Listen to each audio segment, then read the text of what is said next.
Hello बच्चों, welcome to ideal coaching classes Akola. Dear students, आज हम बॉडी फ्लूइड एंड सर्कुलेशन का लेक्चर नंबर 3 लेकर आए हैं। इसके पहले अपन ने जो है 2 लेक्चर की स्टडी किए हैं और 2 लेक्चर पहले तो अपन ने जो है इसका इंट्रोडक्टरी पार्ट को स्टडी किए हैं और उसके बाद में जो है इंट्रोडक्टरी पार्ट के बाद में अपन ने जो है प्लाज्मा की स्टडी किए हैं। उसके बाद में जो है नेक्स्ट लेक्चर अपन ने लेक्चर नंबर 2 लेकर आए थे, जिसमें अपन स्टडी कर रहे थे फॉर्म्ड एलिमेंट्स। और फॉर्म्ड एलिमेंट्स में अपन ने स्टडी करे थे आरबीसीज के बारे में, जिसको अपन बोलते हैं यहाँ पर इरिथ्रोसाइट्स। इरिथ्रोसाइट्स के बारे में अपन ने स्टडी किए थे। ये था अपना lecture number 2।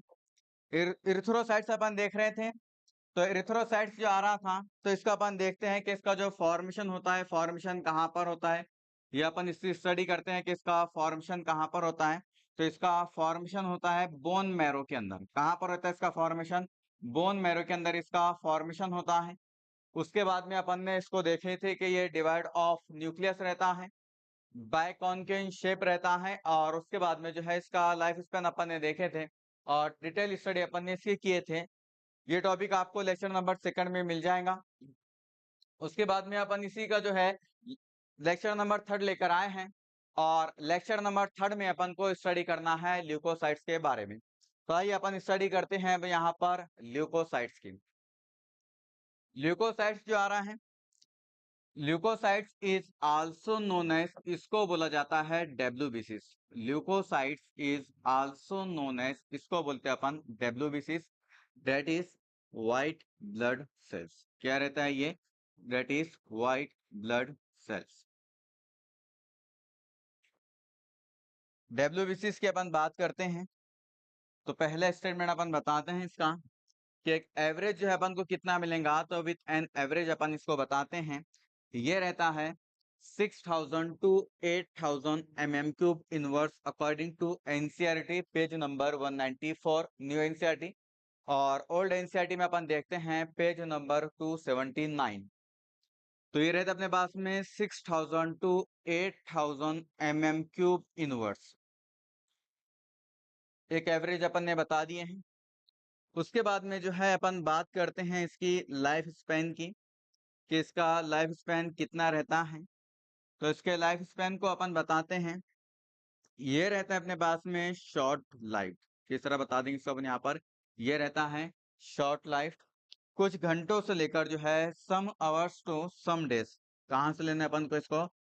Some hours to some days, some hour to some days इसका जो है लाइफ स्पैन है और ये शॉर्ट लाइफ रहता है। उसके बाद में अपन बताते हैं कि ये जो आ रहा है अपने पास में डब्ल्यूबीसी, ये रहता है अपने पास में कलरलेस। क्या बताना है इसको? कलरलेस रहता है। और कलरलेस किस वजह से रहता है? तो कलरलेस अपन बताते हैं due to the due to due to lack of haemoglobin. Haemoglobin absent रहने की वजह से जो है ये कलरलेस रहता है। इसमें जो है हेमोग्लोबिन का अपन को पिगमेंट नहीं मिलेगा। यहाँ तक हो गया इसका इंट्रोडक्टिव पार्ट। कि डब्ल्यूबीसी की अपन बात करते हैं, तो विथ एन एवरेज अपन इसको बता रहे हैं कि 6000 to 8000 रहता है। लाइफ स्पैन अपन इसका देखते हैं, तो लाइफ स्पैन इसका शॉर्ट लाइफ रहता है। उसके बाद में अपन बताते हैं कि सम आवर टू सम डेज, कुछ घंटों से लेकर कुछ दिन तक जो है इसका लाइफ स्पैन रहता है। और इसको अपन बताते हैं कि जो डब्ल्यूबीसी सारा है ये रहता है कलरलेस। क्या क्या बता देंगे इसको अपन यहाँ पर? ये रहता है कलरलेस। और कलरलेस किस वजह से रहता है? तो due to lack of haemoglobin. क्या बताना है अपन को? कलरलेस किस वजह से रहता है? तो ये कलरलेस रहता है due to lack of haemoglobin. उसके बाद में अपन बात करते हैं, तो ये अपन को मिलता है ई न्यूक्लिएटेड। क्या रहता है? कि डब्ल्यूबीसीज बोले तो ल्यूकोसाइट्स, इसको अपन बता देते हैं कि डब्ल्यूबीसीज आर न्यूक्लिएटेड। इसके अंदर अपन को जो है न्यूक्लियस मिलता है, ये न्यूक्लिएटेड रहता है। अब किस तरह से रहता है तो उसके अपन जो है डिटेल स्टडी करते हैं। इसके पहले जो एक अपन देख लेते हैं कि डब्ल्यूबीसी जो है विथ एन एवरेज अपन ने कितना बताए हैं इसको। तो ये रहता है 6000 to 8000 mm³ इनवर्स। कितना बता देंगे इसको अपन यहाँ पर? 6000 to 8000 mm³ इनवर्स। अगर डब्ल्यूबीसी जो है मोर देन 1 लाख होते हैं, अगर डब्ल्यूबीसी जो है मोर देन 1 लाख होते हैं, तो मोर देन 1 लाख होने के बाद में जो है यहाँ से एक डिसीज होता है। क्या होगा इससे? इससे जो एक डिसीज होता है जिसको अपन बोलते हैं यहाँ पर ल्यूकेमिया। क्या बताएंगे इसको अपन यहाँ पर? ल्यूकेमिया। ये आउट ऑफ एनसीईआरटी है। ल्यूकेमिया की अपन बात करते हैं तो इसको बोला जाता है ब्लड कैंसर। और ब्लड कैंसर कब होता है? तो ब्लड कैंसर की अपन बात करते हैं तो जब डब्ल्यूबीसी जो है, डब्ल्यूबीसी अपनी बॉडी के अंदर मोर देन 1 लाख होते हैं।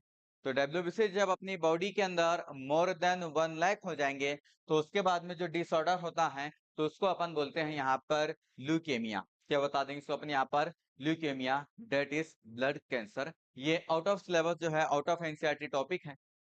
यहाँ तक हो गया क्लियर?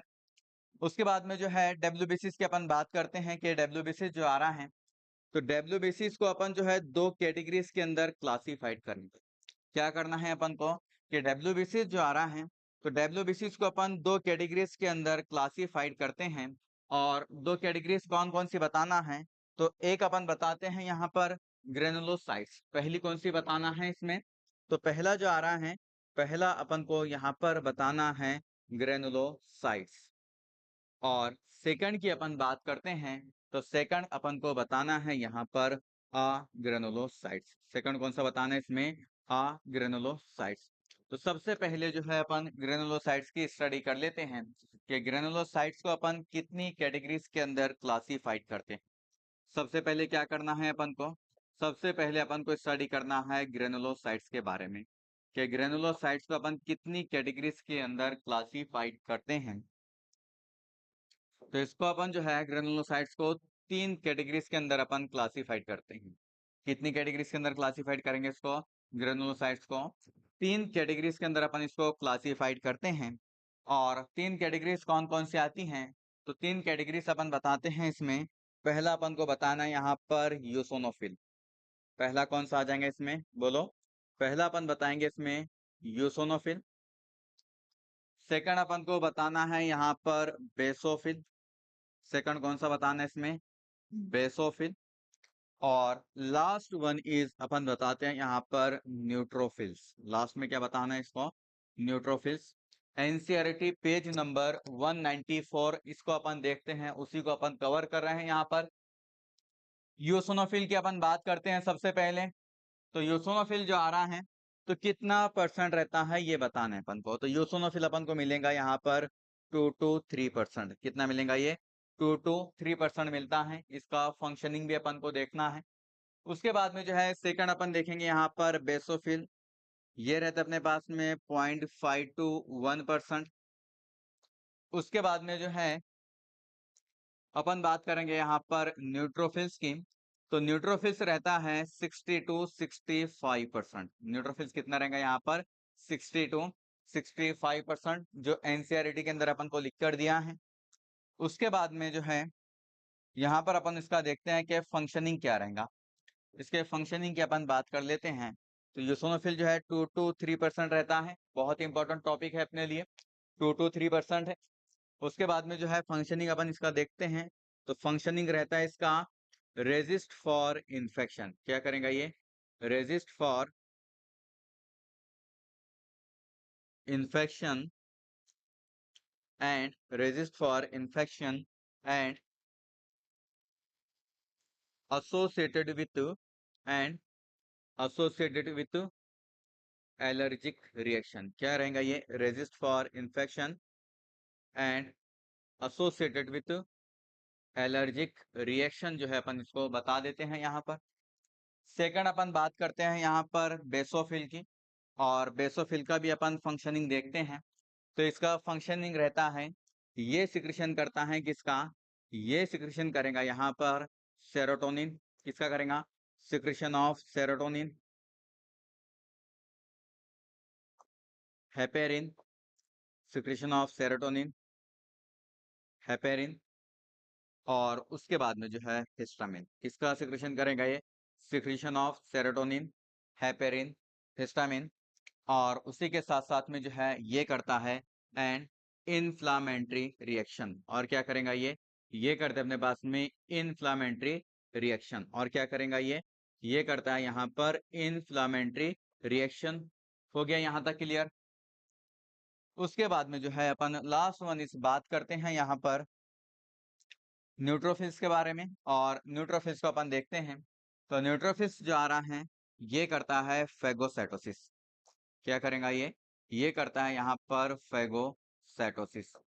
और फेगोसाइटोसिस की अपन बात करते हैं तो समझ लेते हैं अपन कि फेगोसाइटोसिस अपन किसको बोलते हैं। यहाँ पर अपन को समझना है कि फेगोसाइटोसिस जो है किसको बोला जाता है, उसको अपन देख लेते हैं। न्यूट्रोफिल्स की अपन ने बात की है, यहाँ पर लिखते हैं अपन न्यूट्रोफिल्स को। और न्यूट्रोफिल्स में फंक्शनिंग अपन जो बता रहे हैं तो उसका फंक्शनिंग रहता है यहाँ पर फेगोसाइटोसिस। क्या करेगा ये फंक्शनिंग करता है फेगोसाइटोसिस। अब फेगोसाइटोसिस का मीनिंग अपन लेते हैं, यहाँ पर फेगोसाइटोसिस अपन किसको बोलेंगे, तो इसका फंक्शनिंग रहता है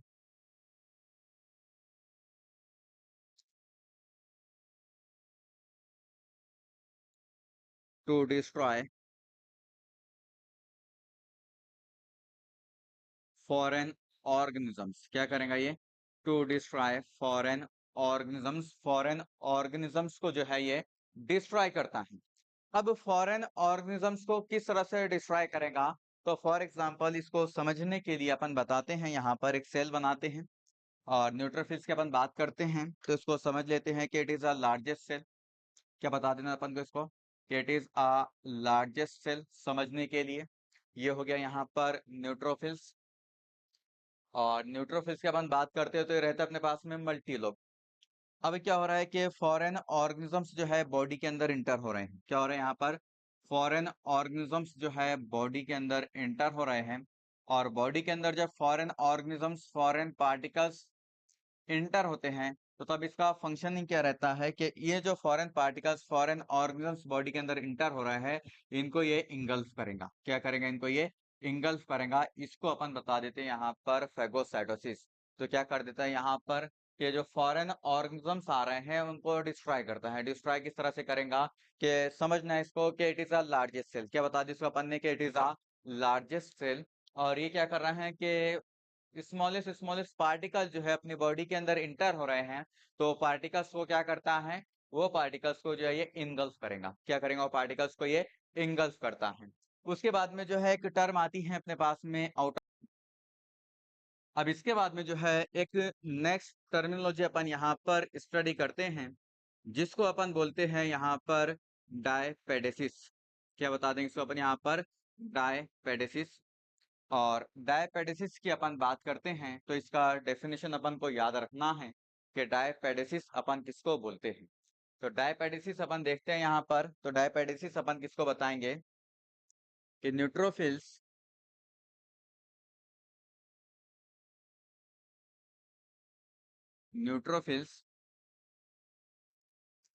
can squeeze neutrophils can squeeze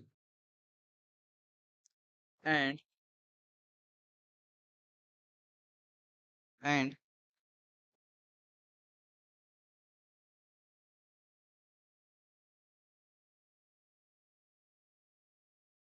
and come out and come out from come out from wall of come out from wall of blood capillaries and come out from wall of blood capillaries into into tissue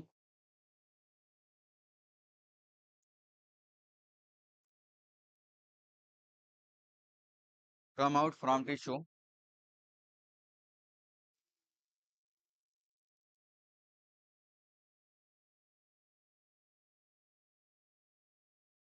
This phenomenon this phenomenon this phenomenon is known as डायपेडिसिस। क्या बता देंगे इसको अपन कि डायपेडिसिस के अंदर क्या हो रहा है कि neutrophils can squeeze and come out from wall of blood capillaries into tissue. क्या हो रहा है यहाँ पर कि neutrophils can squeeze and come out from wall of blood capillaries into tissue.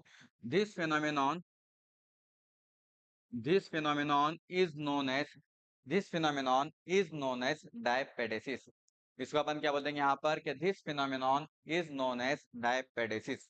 हो गया यहाँ पर बेटा क्लियर कि diapedesis अपन किसको बता रहे हैं कि न्यूट्रोफिल्स कैन स्क्वीज, क्या करवा रहे हैं अपन यहाँ पर कि neutrophils can squeeze and come out from wall of blood capillaries, क्या हो रहा है यहाँ पर and come out from wall of blood capillaries into tissue.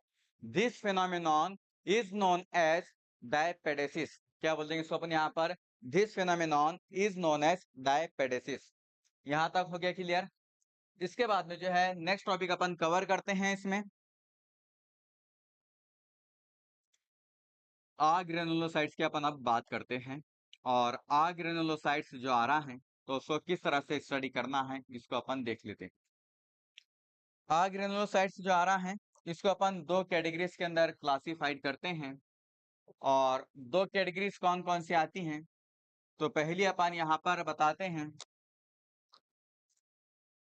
Monocytes. पहला कौन सा बताना है अपन को, मोनोसाइट्स.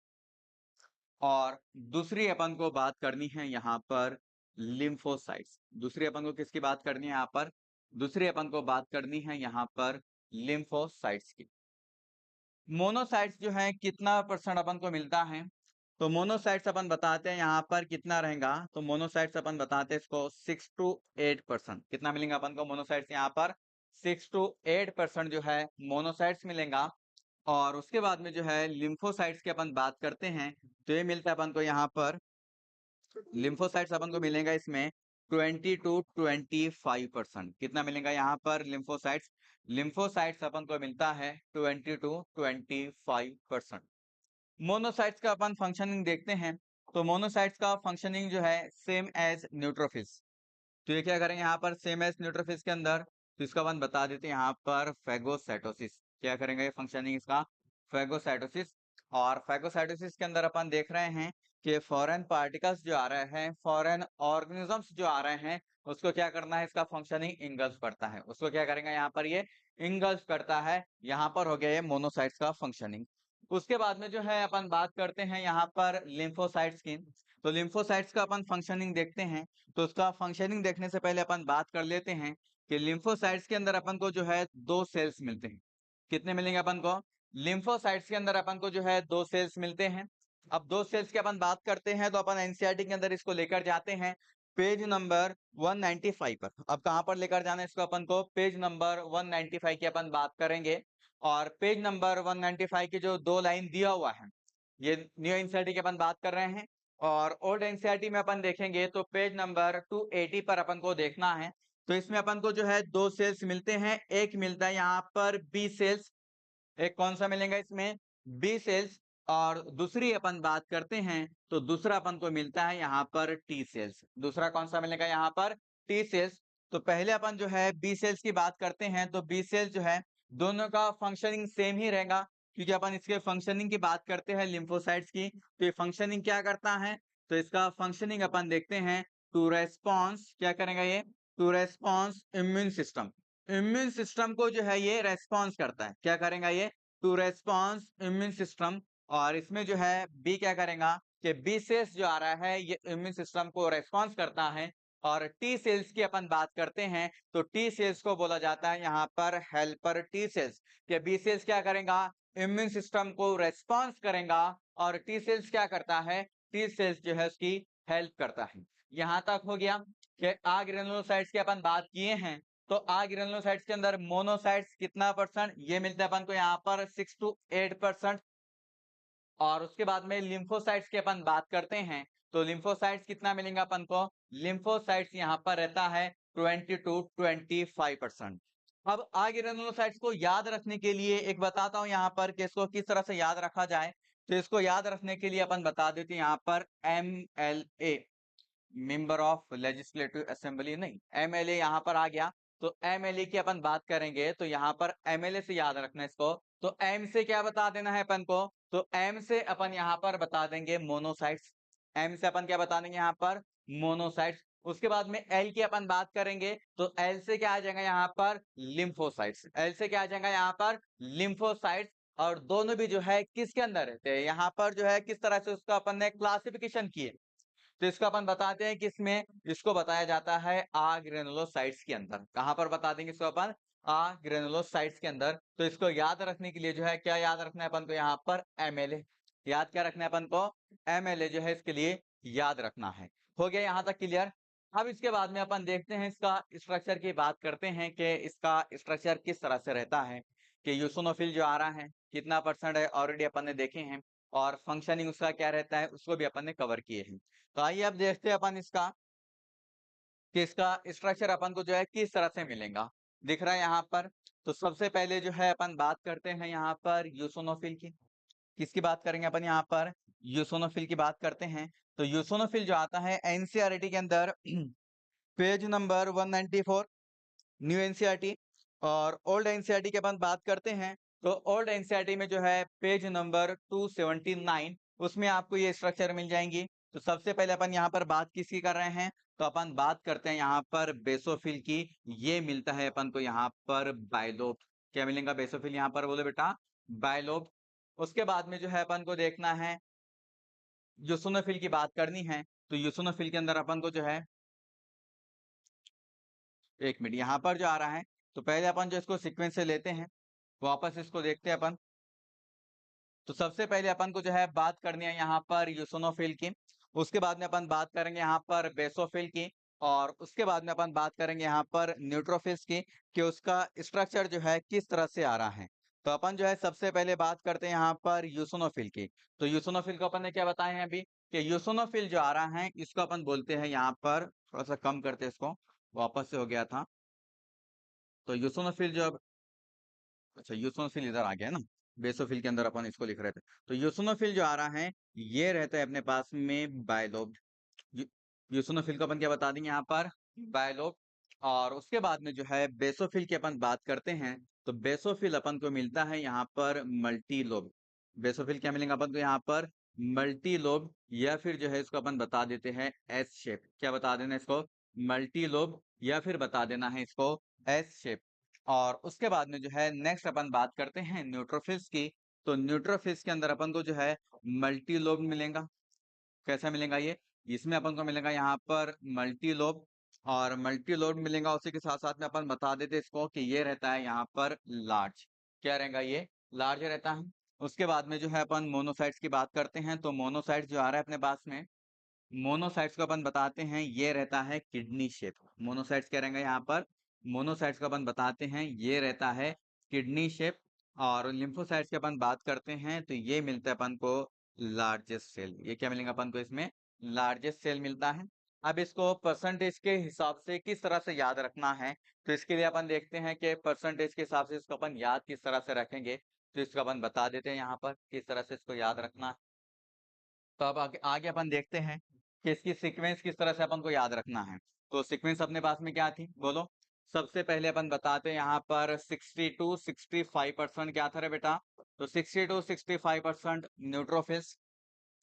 उसके बाद में जो है लिम्फोसाइट्स कितना था, तो लिम्फोसाइट्स अपन बताते हैं यहाँ पर 20-25%। उसके बाद में मोनोसाइट्स कितना था, 6-8%। मोनोसाइट्स के बाद में अपन ने क्या देखे हैं, तो मोनोसाइट्स के बाद में अपन बात करते हैं यहाँ पर यूसोनोफिल की। यूसोनोफिल इज आल्सो नोन एज, इसको बोला जाता है यहाँ पर एसिडोफिल। तो यूसोनोफिल कितना था, तो यूसोनोफिल अपन बता देते हैं इसमें कितना 2-3%, कितना यूसोनोफिल 2-3% जो है यूसोनोफिल है।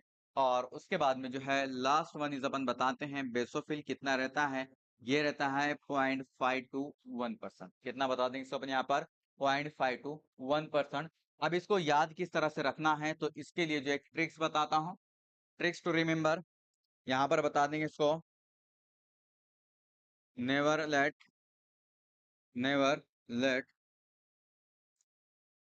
मंकी ईट बनाना। क्या बता देंगे इसको अपन यहाँ पर, नेवर लेट मंकी ईट बनाना। बस इसके लिए यही अपन को याद रखना है, सब आ गया यहाँ पर।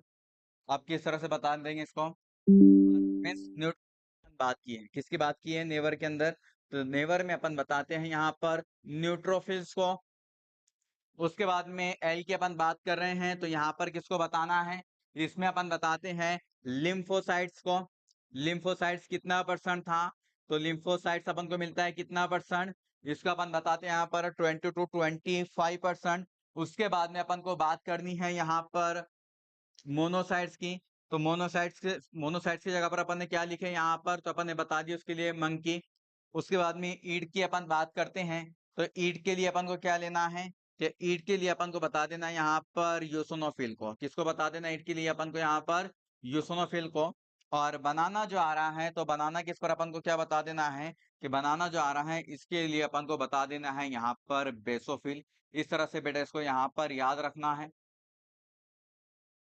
नेवर लेट मंकी ईट बनाना, हो गया यहाँ पर क्लियर, कि नेवर से जो है न्यूट्रोफिल्स, लेट से जो है लिम्फोसाइट्स, मंकी से जो है मोनोसाइट्स, ईट से जो है यूसोनोफिल, और बनाना से जो है बेसोफिल। इस तरह से जो है इसको याद रखना है।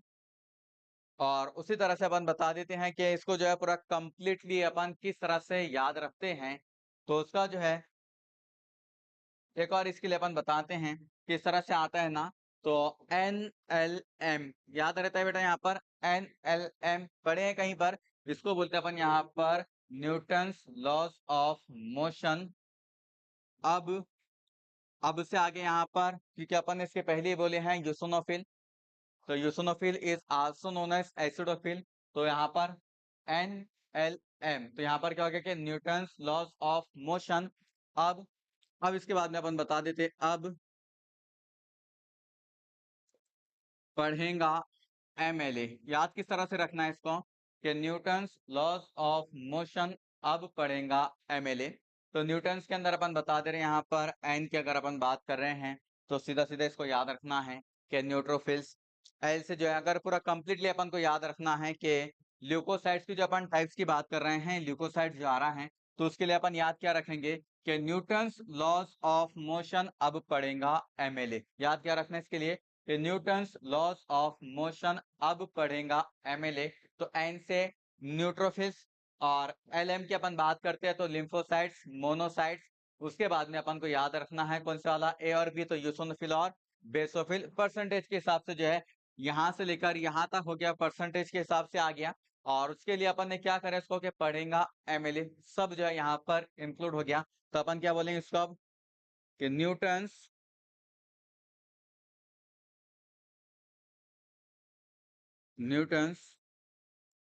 लॉज ऑफ मोशन, क्या बता देंगे अपन यहाँ पर इसको, न्यूटन्स लॉज ऑफ मोशन। अब यहाँ पर अपन बता रहे हैं इसको अब एसिडोफिल और बेसोफिल। उसके बाद में अपन बता देंगे इसको न्यूटन्स लॉज ऑफ मोशन अब पढ़ेगा MLA। MLA जो है इसके लिए याद रखना है कि MLA की अपन बात कर रहे हैं, ये हो गया यहाँ पर आ ग्रेनुलोसाइट्स। क्या हो गया यहाँ पर, ये आ ग्रेनुलोसाइट्स। और इसमें जो हो रहा है कि न्यूटन्स की जगह पर अपन को क्या रखना है, तो न्यूटन्स की जगह पर अपन रख देते हैं यहाँ पर न्यूट्रोफिल्स को। किसको रखेंगे बेटा अपन यहाँ पर न्यूटन्स की जगह पर, न्यूट्रोफिल्स को। उसके बाद में जो है लॉस की अपन बात करते हैं, तो लॉस की जगह पर अपन किसको रखना है अब, तो लॉस पर अपन को रखना है यहाँ पर लिम्फोसाइट्स को। किसको रखेंगे अपन यहाँ पर, बोलो, लॉस की जगह पर अपन रखेंगे यहाँ पर लिम्फोसाइट्स को। और उसके बाद में जो है मोशन की अपन बात करते हैं, तो मोशन की जगह पर अपन किसको रखेंगे, तो मोशन की जगह पर यहाँ पर रखना है मोनोसाइट्स को। किसको रखेंगे यहाँ पर, मोनोसाइट्स को। और ए और बी की अपन बात करते हैं, ए और बी की जगह पर किसको रखना है, तो ए की जगह पर आ जाएगा यहाँ पर एसिडोफिल। ए की जगह पर क्या आ जाएंगे यहाँ पर, acidophil. Acidophil is also known as, इसको बोला जाता है यहाँ पर यूसोनोफिल। और उसके बाद में जो है बी से अपन लेंगे यहाँ पर, तो बी की अपन बात करते हैं, तो यहां से अपन बता देंगे इसको बेसोफिल्स। इतना याद कर लेना है बेटा इसको। इसका निमोनिक्स भी अपन बता दे रहे हैं, इसके लिए ट्रिक्स कौन सी आ रही हैं, कि न्यूटन्स लॉज ऑफ मोशन अब पढ़ेगा MLA। इसके लिए याद क्या रखना है अपन को, कि न्यूटन लॉज ऑफ मोशन अब पढ़ेगा MLA। तो न्यूटन्स के अंदर क्या रखना है, तो न्यूटन्स के अंदर अपन बताते हैं न्यूट्रोफिल्स। न्यूटन में अपन क्या रखेंगे यहाँ पर, न्यूट्रोफिल्स। उसके बाद में अपन बात करेंगे लॉज में किसको रखना है, तो लॉज में अपन बताते हैं यहाँ पर लिम्फोसाइट्स। उसके बाद में मोशन की अपन बात करते हैं, तो मोशन में किसको रखना है? मोनोसाइट्स।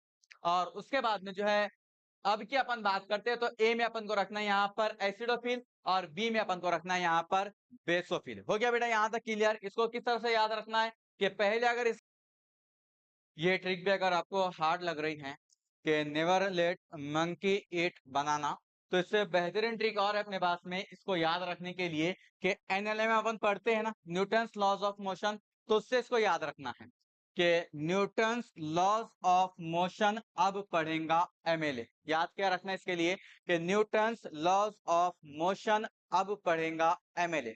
तो न्यूटन्स की अपन बात कर रहे हैं, तो उसमें न्यूट्रोफिल्स अपन को बताना है। न्यूटन में अपन को क्या करना है? न्यूट्रोफिल्स बताना है। न्यूट्रोफिल्स रहता है कितना अपने पास में, इसको अपन बता देंगे यहाँ पर 60 to 65%। उसके बाद में जो है सेकंड लिम्फोसाइट्स ये रहता है 22, इसको अपन बता देंगे यहाँ पर 20 to 25%। उसके बाद में मोनोसाइट्स की अपन बात करेंगे, तो मोनोसाइट्स रहता है यहाँ पर कितना, इसको अपन बताते हैं 6 to 8%। उसके बाद में अपन बात करते हैं यहाँ पर एसिडोफिल की, ये रहता है अपने पास में 2 to 3%। और लास्ट वन इज अपन को याद रखना है यहाँ पर बेसोफिल। बेसोफिल अपन को मिलता है कितना परसेंट? बेसोफिल अपन बताते हैं यहाँ पर 0.5 to 1%। तो इसके लिए याद रखना है कि न्यूटन्स लॉज ऑफ मोशन अब पढ़ेगा एमएलए। क्या याद रखना है इसके लिए कि न्यूटन्स लॉज ऑफ मोशन अब पढ़ेगा एमएलए। ये हो गया, इसके लिए याद रखना है। इसके बाद में अपन जो है इसके लाइफ स्पैन की बात करते हैं कि यूसिनोफिल जो आ रहा है एसिडोफिल। बहुत सारे रेफरेंस जो है इसके लिए आती है, अलग अलग रेफरेंस के अंदर जो इसका अलग अलग लाइफ स्पैन दिया है और उसी के साथ साथ में इसका जो है साइज भी अलग अलग दिया हुआ है। तो इसको याद रखने के लिए जो है सबसे पहले अपन यूसिनोफिल को बोलते हैं कि यूसिनोफिल का साइज कितना रहता है। तो यूसिनोफिल का साइज अपन बताते हैं 10 to 12 म्यू, और 10 to 12 म्यू इसका साइज रहता है। लाइफ स्पैन इसका अप्रोक्सीमेटली रहता है 12 आवर्स। उसके बाद में जो है बेसोफिल की अपन बात करते हैं, तो बेसोफिल रहता है अपने पास में 8 to 10 आवर्स, इसका 8 to 10 म्यू इसका जो है साइज है। और उसके बाद में जो है लाइफ स्पैन की अपन बात करते हैं, तो इसका अपन अप्रोक्सीमेटली बता देते हैं 8 आवर्स। उसके बाद में जो है अपन बात करेंगे यहाँ पर न्यूट्रोफिल्स की, तो न्यूट्रोफिल्स का जो साइज रहता है ये रहता है 12 to 14 म्यू। और उसके बाद में जो है इसका लाइफ स्पेन अपन देखते हैं, तो इसका लाइफ स्पेन रहता है अपने पास में 14 आवर्स। उसके बाद में जो है अपन बात करते हैं यहाँ पर मोनोसाइट्स और लिम्फोसाइट्स की, तो इनका अलग अलग वेरी करता है कि इसमें अगर अपन बता देंगे तो इसका जो है मोनोसाइट्स और लिम्फोसाइट जो आ रहा है, तो यहाँ पर कुछ आवर्स से लेकर जो है कुछ डेज तक जो है इसका लाइफ स्पेन रहता है। तो ये आउट ऑफ सिलेबस है, इसका अपन को पढ़ना नहीं है, सिर्फ जो है एज अ नॉलेज अपन इसको देख लिए है। तो देखते रहिए आपका अपना प्यारा सा channel ideal coaching classes Akola. और इससे रिलेटेड आपको कोई भी क्यूरीज हैं तो आप जो है कमेंट्स कर सकते हैं। और उसके बाद में जो है इससे रिलेटेड जो भी क्वेश्चन आपको चाहिए, मॉक टेस्ट पेपर आपको चाहिए, तो उसके लिए जो है डिस्क्रिप्शन में टेलीग्राम चैनल की जो है लिंक दी हुई है, उसको आपने ज्वाइन करना है। और इसका जो है लेक्चर फर्स्ट और लेक्चर सेकंड आपको देखना है, तो उसकी लिंक भी आपको डिस्क्रिप्शन में मिल जाएगी। तो देखते रहिए आपका अपना प्यारा सा channel ideal coaching classes Akola. Thank you.